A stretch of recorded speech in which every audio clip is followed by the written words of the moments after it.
Assalamualaikum warahmatullahi wabarakatuh. Alhamdulillahirabbil alamin. Pada kesempatan kali ini saya akan menyampaikan tentang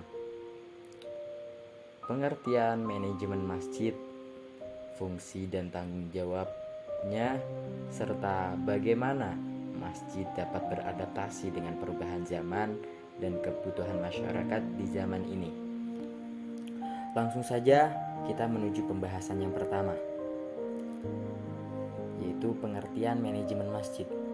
Manajemen masjid merujuk pada rangkaian kegiatan dan proses pengelolaannya yang dilakukan untuk mengatur, mengorganisasi, dan mengelola operasi sehari-hari sebuah masjid. Ini termasuk perencanaan keuangan, pengelolaan sumber daya manusia, pengaturan acara keagamaan, pemeliharaan bangunan, dan interaksi dengan jamaah serta komunitas sekitar. Manajemen masjid bertujuan untuk memastikan bahwa masjid dapat berfungsi efisien dan efektif dalam memenuhi kebutuhan keagamaan dan sosial jamaah serta memelihara fasilitasnya. Kemudian, fungsi dan tanggung jawab utama dari manajemen masjid mencakup sejumlah tugas penting untuk menjalankan masjid dengan baik. Berikut adalah beberapa di antaranya. Yang pertama yaitu perencanaan keuangan. Ini paling penting. Mengelola anggaran dan dana masjid, termasuk penerimaan dan pengeluaran keuangan, serta memastikan keuangan masjid tetap seimbang. Yang kedua yaitu pengelolaan sumber daya manusia. Merekrut, melatih, dan mengawasi staf atau sukarelawan yang bekerja di masjid, termasuk imam, muazin, dan petugas administrasi. Yang ketiga yaitu pemeliharaan bangunan, merawat dan memelihara kondisi fisik masjid, termasuk perbaikan, kebersihan, dan keamanannya.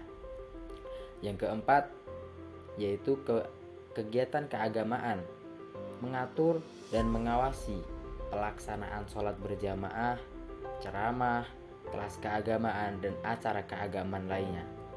Yang kelima yaitu interaksi dengan jamaah, menyediakan layanan dan bimbingan kepada jamaah, serta menjawab pertanyaan mereka terkait agama atau masjid. Kemudian nomor 6, pengembangan komunitas, mempromosikan hubungan baik dengan komunitas sekitar dan mengambil peran aktif dalam kegiatan sosial atau amal yang bermanfaat bagi masyarakat. Kemudian yang nomor 7, administrasi, mengelola administrasi harian seperti catatan keuangan, jadwal acara, dan dokumentasi terkait masjid. Yang kedelapan, pengumpulan dana, mengorganisir program pengumpulan dana untuk membiayai kegiatan masjid dan proyek-proyek pembangunan.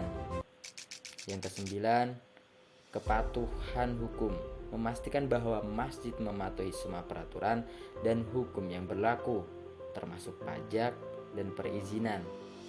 Yang terakhir yaitu pengembangan strategis, merencanakan serta mengimplementasikan strategi jangka panjang untuk pertumbuhan dan perkembangan masjid. Manajemen masjid yang efektif melibatkan koordinasi semua aspek. Ini untuk menjaga kelancaran operasi dan memenuhi kebutuhan spiritual dan sosial jamaah. Kemudian, bagaimana masjid dapat beradaptasi dengan perubahan zaman dan kebutuhan masyarakat dengan melakukan langkah-langkah berikut. Yang pertama, keterbukaan terhadap perubahan. Manajemen masjid harus terbuka terhadap perubahan dan memahami bahwa kebutuhan masyarakat selalu berubah seiring waktu. Kedua, memahami kebutuhan masyarakat, melakukan survei atau diskusi dengan jamaah untuk memahami kebutuhan mereka. Ini dapat membantu dalam menentukan program dan layanan yang lebih relevan. Ketiga yaitu penggunaan teknologi, mengadopsi teknologi untuk komunikasi dan pengelolaan masjid seperti situs web, media sosial, dan aplikasi mobile untuk memberikan informasi yang mudah diakses. Yang keempat yaitu pendidikan dan pelatihan, dengan mengadakan program pendidikan dan pelatihan untuk meningkatkan pemahaman agama dan kehidupan sehari-hari, serta untuk memahami isu-isu kontemporer. Yang kelima, kegiatan sosial dan kemanusiaan. Terlibat dalam kegiatan sosial dan amal yang bermanfaat bagi masyarakat, seperti program bantuan makanan atau layanan kesehatan. Yang keenam, komitmen terhadap nilai-nilai universal. Mengkomunikasikan pesan-pesan Islam yang mendorong nilai-nilai universal seperti toleransi, perdamaian, dan keadilan. Yang ketujuh, kemitraan. Berkolaborasi dengan organisasi dan lembaga lain untuk mengatasi masalah bersama dan meningkatkan pelayanan kepada masyarakat. Yang kedelapan, diversifikasi kepemimpinan. Mendorong keberagaman dalam kepemimpinan masjid untuk mencerminkan keberagamaan masyarakat dan memastikan berbagai perspektif didengar. Yang kesembilan yaitu fleksibilitas jadwal. Menyesuaikan jadwal kegiatan keagamaan dan sosial agar sesuai dengan kebutuhan jamaah yang memiliki jadwal sibuk. Yang ke-10, pemeliharaan bangunan. Memperbarui fasilitas fisik masjid untuk memenuhi kebutuhan seperti penambahan ruang pertemuan atau fasilitas pendidikan.